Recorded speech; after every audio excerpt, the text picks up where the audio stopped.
এটা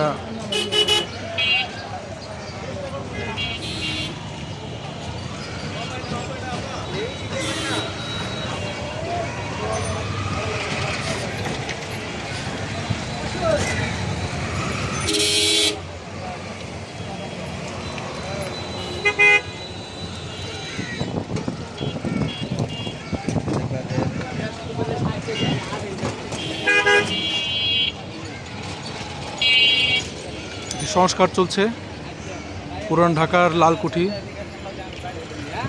দেখতে পাচ্ছেন এটি সংস্কার কাজ চলছে এবং সৌন্দর্য বর্ধনের কাজও চলছে একসাথে।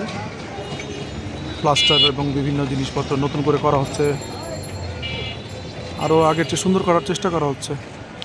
রং এই মুহূর্তে হালকা হয়ে আছে, রং এর মধ্যে হয়তো আরও রং দিবে। এই পাশটাতে লাল রংটা আছে, এখানে একটু ফেড কালার, একটু পিঙ্কিশ একটা কালার আছে। সম্ভবত রং করা হচ্ছে এবং সংস্কার করা হচ্ছে একই সাথে। ধন্যবাদ।